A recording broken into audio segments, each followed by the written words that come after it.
Hi everyone, welcome today to our session. You're with Katie and Eilish on. I can't say it. What was it, stylish? You're with Katie and Eilish on Stylish with Katie and Eilish.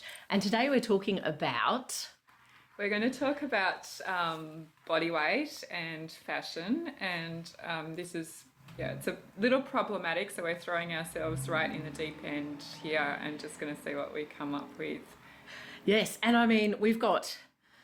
I'm not going to say different perspectives, but different kind of career experience around the issue of weight because Eilish runs a gym. And one of the things she does is help people work out how they can change their bodies if they want to. I Yes. guess get stronger, get fitter, and often with that reshapes and you might lose body fat. And I work with people who want to dress what they've got, whether or not it's plus size or small or somewhere in between. Did you have anything you'd like to lead with on it?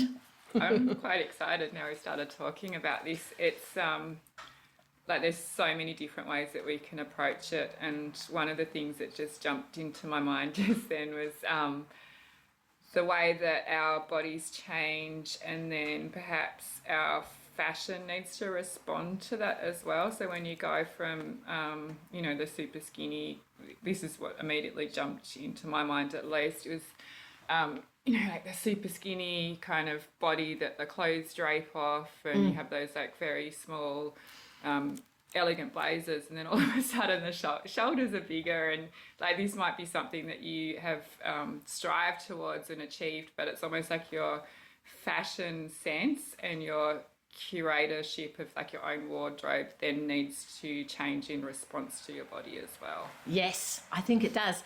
And I think something that isn't well understood because we live in such an era where we just kind of buy what we're sold, but the concept of vibe. And I think a skinny body has a different vibe to a curvy body, to a plus size body. They can have fantastic vibes, but it's not going to be the same vibe. You're not saying the same thing often with a skinny body as you are when you've got more womanly curves. And that can be a great thing to explore, but it can also really throw people, I think. They can be like, what do I do with, what am I saying now with this body that I'm still trying to dress the same way? And I was thinking, you talked about the tailoring, and I imagine you would see it with people who get very big shoulders from working out.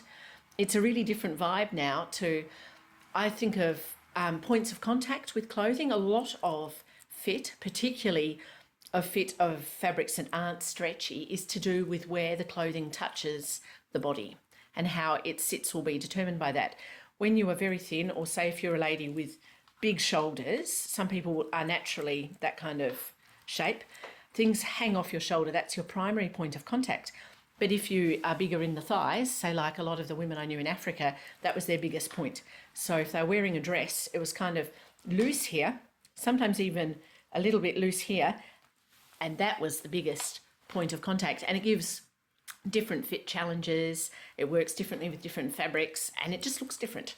And it's a really key thing when fitting people is what are the points of contact going to be. For a busty woman, it's often the bust is her primary point of contact. It's got to fit there, and then you can tailor it either side, but that's where it's, that's the big kind of issue with the fit for a lady with a larger size bust, I reckon. Yeah, and I've seen that clearly recently. I think there's a whole movement now towards obviously body acceptance, but also like some influencers who are deliberately exposing areas of their body that might traditionally have been something that you'd want to make slimmer. So, for example, the stomach, and you've got that sort of really curvy, voluptuous area here, and instead of trying to conceal it, they're now wearing clothes that accentuate it, which is really interesting. And I wish I had some examles to show you, Yeah, but no. it can be really fun. Yes, some plus size influencers wearing belly tops and Yeah, things. and when you look at it, traditionally and in other cultures, you may have seen that for,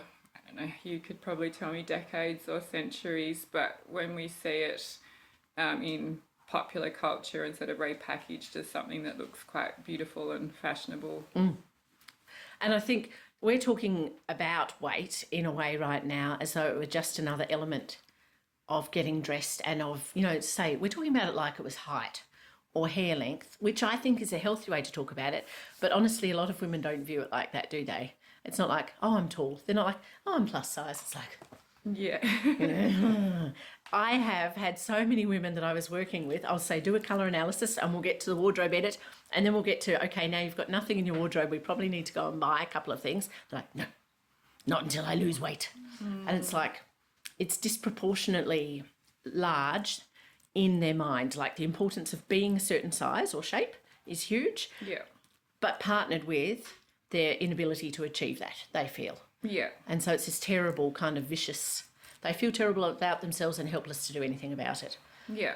Yeah, like when we have conversations in the gym, it's often one of the underlying things that comes out is the same thing, we can spend half an hour conversing about what the goals are and what you want to achieve in the gym, and then in the last 2 minutes before the end it comes out that in fact the whole goal is weight loss. And to me, I think that's something that I would like to change, and I know it comes through decades of experience and being in a position where I've had a lot of time to experiment with my own body physically and through exercise. But like you think of yourself when you're a teenager and you have these tiny little wrists that you love because they're ethereal and romantic, and then you at the age of 46, 47, you're like, yeah, I wish my wrists were a bit more robust and stronger.